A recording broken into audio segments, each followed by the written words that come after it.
78वें स्वतंत्रता दिवस पर मुख्यमंत्री नीतीश कुमार ने केंद्र की ओर से मिले विशेष सहायता को लेकर प्रधानमंत्री मोदी का धन्यवाद दिया। सीएम ने कहा कि केंद्रीय बजट में बिहार को बड़ा हिस्सा मिला है। विशेष आर्थिक सहायता के रूप में सड़क, स्वास्थ्य, उद्योग, पर्यटन और बाढ़ नियंत्रण को लेकर करोड़ों रुपए की राशि का ऐलान किया गया है। इस मदद के लिए प्रधानमंत्री नरेंद्र मोदी को धन्यवाद देते हैं। सीएम नीतीश कुमार ने बिना नाम लिए आरजेडी अध्यक्ष लालू प्रसाद के परिवार पर निशाना साधा। नीतीश कुमार ने कहा कि आज जो लोग बड़ी बड़ी बातें कर रहे हैं, उन्हें जब मौका मिला तो परिवार को बढ़ाने में लग गए।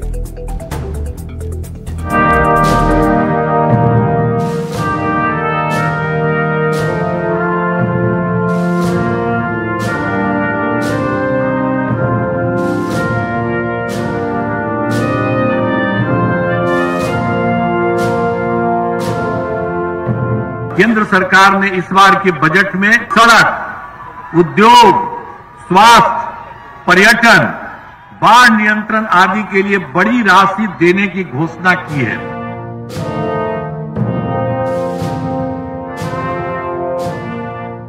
मौका आजादी के जश्न का था। 78वीं स्वतंत्रता दिवस के मौके पर सीएम नीतीश कुमार गांधी मैदान में तिरंगा फहराने पहुंचे थे। तिरंगा फहराने के बाद जब बारी आई संबोधन की तो सीएम नीतीश पीएम मोदी को धन्यवाद देना नहीं भूले। मैं आदरणीय प्रधानमंत्री श्री नरेंद्र मोदी जी के प्रति आभार व्यक्त करता हूं। मोदी सरकार की आर्थिक सौगात से गदगद मुख्यमंत्री नीतीश कुमार ने स्वतंत्रता दिवस के मौके पर प्रधानमंत्री मोदी को धन्यवाद दिया। सीएम ने कहा कि केंद्रीय बजट में बिहार को बड़ा हिस्सा मिला है।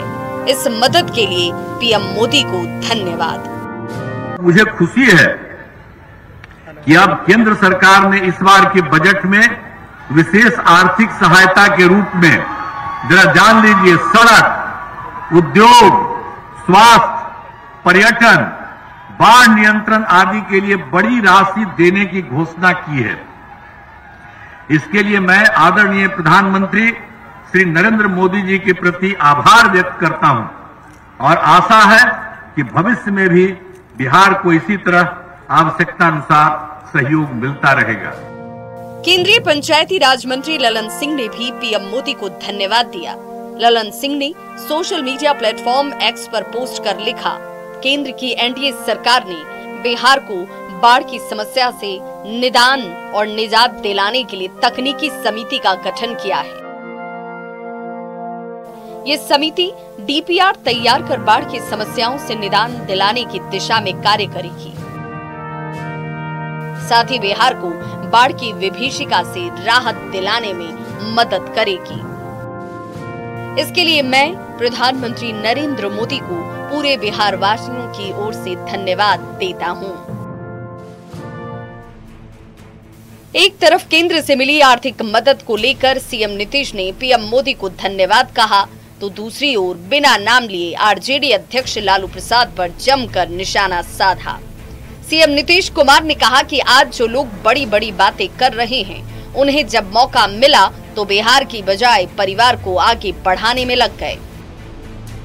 अब आजकल कुछ भी कोई बयान देता है, छपता रहता है। कौन काम किया है? एक काम किया है। और लोग क्या किया है? लोग अपने घर को बढ़ाया, अपनी जगह पत्नी को बना दिया, बेटा बेटी यही सब करता रहा। हम लोग कभी किए हैं? बोलिए। 78वें स्वतंत्रता दिवस पर केंद्र की आर्थिक सौगात से गदगद सीएम नीतीश कुमार ने प्रधानमंत्री नरेंद्र मोदी को धन्यवाद देकर बिहार में आने वाले दिनों की राजनीतिक एजेंडे को भी सेट कर दिया है। न्यूज़ 18 के लिए पटना से रवि एस नारायण के साथ ब्यूरो रिपोर्ट। और यूनिफॉर्म सिविल कोड पर प्रधानमंत्री ने अपनी सरकार का रुख साफ कर दिया है। प्रधानमंत्री ने कहा कि देश को कम्युनल नहीं बल्कि एक सेकुलर सिविल कोड की जरूरत है। प्रधानमंत्री के बयान के बाद सियासी बयानबाजी तेज हो गई है। बीजेपी ने बयान का स्वागत किया है तो जेडीयू ने इस पर व्यापक चर्चा करने की मांग की है। दूसरी ओर आरजेडी ने सेकुलर सिविल कोड के लिए प्रधानमंत्री मोदी को हृदय विशाल करने की नसीहत दी है।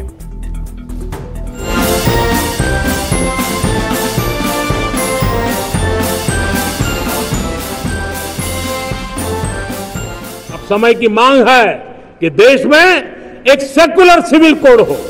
78वें स्वतंत्रता दिवस पर प्रधानमंत्री नरेंद्र मोदी ने सेकुलर सिविल कोड की बात कर एक नई चर्चा छेड़ दी है। यूसीसी यानी यूनिफॉर्म सिविल कोड को लेकर चल रही कयासबाजियों के बीच पीएम मोदी ने अपनी सरकार का रुख एकदम साफ कर दिया। पीएम मोदी ने कहा कि आज देश को कम्युनल नहीं बल्कि एक सेकुलर सिविल कोड की जरूरत है।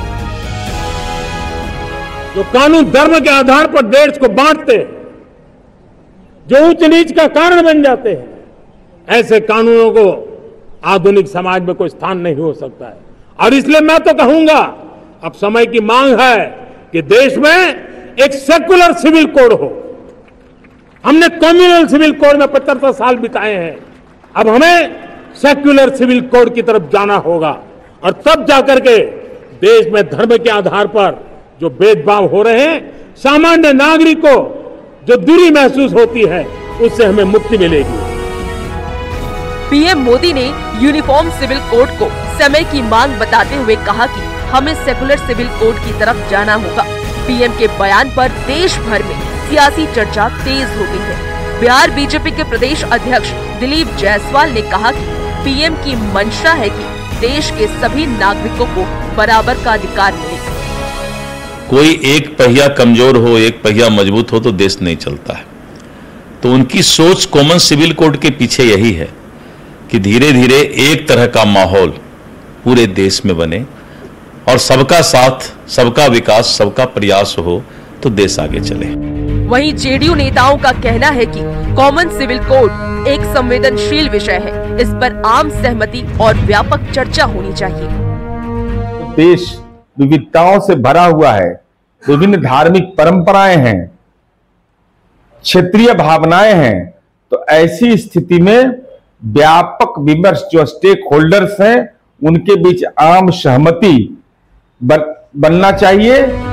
पीएम मोदी देश के लिए सेकुलर सिविल कोड की जरूरत बताने पर आरजेडी की ओर से राज्यसभा सांसद मनोज झा ने प्रतिक्रिया दी। मनोज झा ने कहा कि इसके लिए हृदय बड़ा करना होगा। बांस मंगलसूत्र मुजरा वाली जुबान इस्लामोफोबिक कंटेंट थी। उसके साथ जब आप सेकुलर सिविल कोड की बात करते हैं ना, तो थोड़ा अटपटा सा लगता है। जैसे कहते हैं चैरिटी बिगिंस एट होम। देश एक तो कानून भी एक ही होना चाहिए। बीजेपी काफी पहले से यूसीसी यानी कॉमन सिविल कोड की बात करती रही है, लेकिन जैसे ही यूसीसी की चर्चा होती है, सियासी माहौल गर्मा जाता है। अब जबकि प्रधानमंत्री ने यूसीसी की जगह एससीसी यानी सेकुलर सिविल कोड की बात कही है, तो एक बार फिर सियासी बयानबाजी शुरू हो गई है। न्यूज 18 के लिए पटना से शैलेंद्र कुमार के साथ ब्यूरो रिपोर्ट।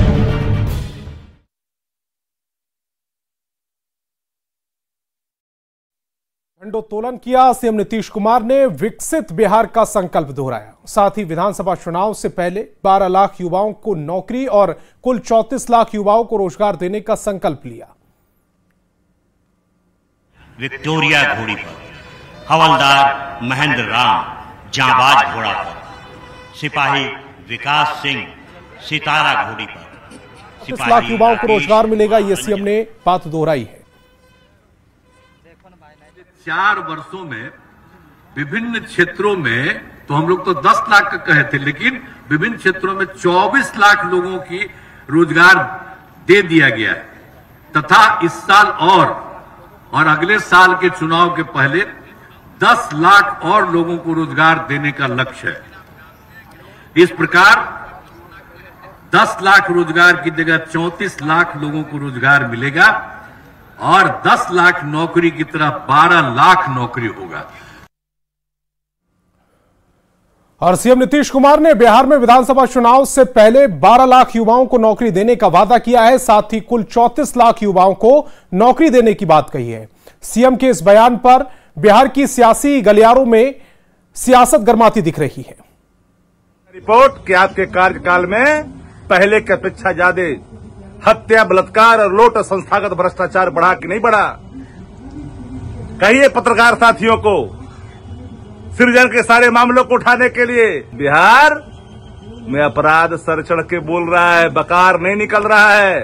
बिहार की बदकिस्मती है कि आज बिहार एक ऐसे हाथों में है जो अचेत अवस्था में खड़ा है। बिहार में नौकरी देंगे हमारे माननीय मुख्यमंत्री जी, तो इसकी जितनी जल्दी है कवायद शुरू कर दें, लेकिन ध्यान रखें कि कदाचार मुक्त क्या वो नियुक्ति कर पाएंगे। हर बार बिहार में जिस तरह से पेपर लीक आउट हो रहे हैं, पेपर आउट हो जा रहा है, तो ये ध्यान रखें कि इस बार जो परीक्षा हो नौकरी देने वाली उसमें कदाचार मुक्त हो, ताकि बिहार के युवा आर्थिक स्थिति से मजबूत रहें और बिहार संबल बने। बिहार के माननीय मुख्यमंत्री नीतीश कुमार जी ने आज स्वतंत्रता दिवस के अवसर पर गांधी मैदान से बिहार के नौजवानों के लिए रोजगार की बात क्या की कि राष्ट्रीय जनता दल के कलेजे पर सांप लौटने लगा। लालू जी, तेजस्वी जी और राबड़ी जी के लिए अपना ही परिवार पूरा बिहार है। जो लोग अपने परिवार की परिधि से कभी बाहर नहीं निकल सके, उन्हें आज बिहार और बिहारियों की चिंता सताने लगी। तो नियोजन में आप देख रहे हैं कि बहुत तरह के कवायद हो रहे हैं, और नौकरी में भी बिहार में आप देख रहे हैं कि चाहे सिपाही का हो, शिक्षक का हो, अभियंता का हो, सबकी बारी बारी से रिक्तियाँ निकल रही है और उसकी बहालियाँ हो रही है। तो यदि वो बोले हैं फाइनेंशियल ईयर जस्ट स्टार्ट हुआ है, 1-2 महीना गया है, अंत आते आते तो हो सकता है 12 लाख को नौकरियाँ देने, इसमें कहीं कोई ये नहीं है, क्योंकि वो करने वाले आदमी हैं। पीएम मोदी ने लाल किले की प्राचीर से राजनीति में नई प्रतिभाओं को शामिल करने की आवश्यकता पर जोर दिया। प्रधानमंत्री ने कहा कि हमें भारत की राजनीति को जाति आधारित और वंशवादी राजनीति से मुक्त करने की आवश्यकता है। हम जल्द ही ऐसे 1 लाख युवाओं को आगे लाना चाहते हैं जिनके परिवार में कोई राजनीतिक जुड़ाव नहीं है, वे किसी भी पार्टी में जाएं, लेकिन ऐसा ताजा खून भारत के लोकतंत्र को मजबूत करेगा। लोक राजनीति को हमें परिवारवाद और जातिवाद से मुक्ति दिलानी होगी। आज मैं देख रहा हूं मेरे सामने जो नौजवान है, उसमें लिखा हुआ है माय भारत, जिस संगठन का नाम है उसकी चर्चा लिखी है, यहाँ बहुत बढ़िया तरीके से लिखा हुआ है। माय भारत के अनेक मिशन है। एक मिशन ये भी है कि हम जल्द से जल्द देश में राजनीतिक जीवन में जनप्रतिनिधि के रूप में 1 लाख ऐसे नौजवानों को आगे लाना चाहते हैं। शुरुआत में 1 लाख नौजवानों को आगे लाना चाहते हैं जिनके परिवार में किसी का भी कोई राजनीतिक बैकग्राउंड न हो। और पीएम मोदी ने भारत की राजनीति को जाति आधारित और वंशवादी राजनीति से मुक्त करने की आवश्यकता पर जोर दिया। प्रधानमंत्री के इस बयान के बाद बिहार की राजनीति भी गर्माती नजर आ रही है। माननीय नरेंद्र मोदी जी का मानना है कि इस देश से जाति, धर्म और समाज को टुकड़ों में बांटने वाली राजनीति तभी खत्म होगी जब ऐसे युवाओं का राजनीति में प्रवेश होगा जिनका कोई भी राजनीतिक इतिहास नहीं हो, जो बिल्कुल ही स्वच्छ हो, समाज के हर तबके से उठ के आए हों और जो राजनीति को सेवा भाव से करना चाहते हो। नए लोग आए, इसमें क्या है, नए लोग की जरूरत होती है तो समन्वय है ही, एक्सपीरियंस और नए लोगों का मिलके ही देश और पार्टी चल सकती है, इसमें कहाँ कोई शक है। लेकिन वंशवाद का प्रहार अगर करना है तो उन्हें अपनी पार्टी से शुरुआत करें। बीजेपी का वंशवाद सही है और दूसरे पार्टी का गलत है, ये कैसे हो सकता है।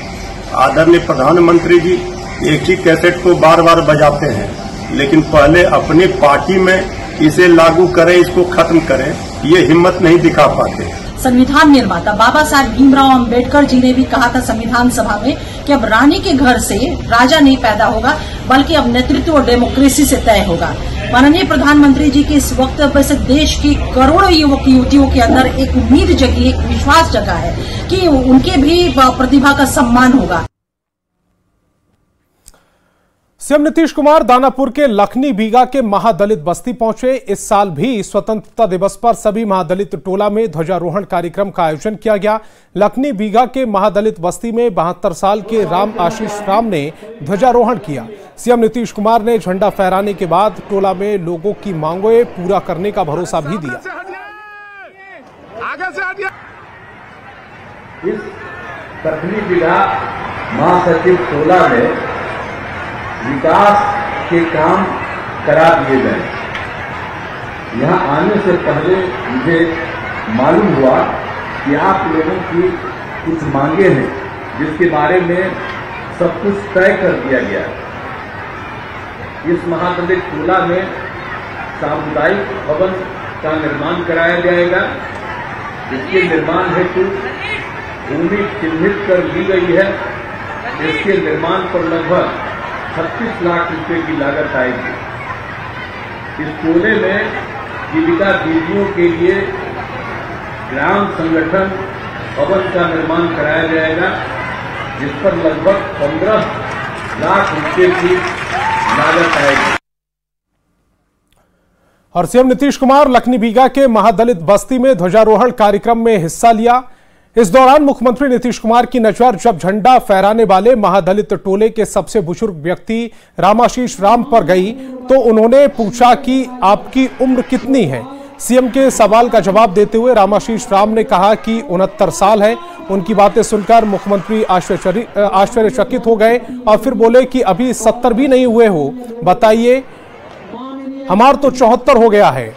हम तो समझे थे ज्यादा होगा, तो काहे ऐसे रहते हो, पूरा मजबूती से रहिए।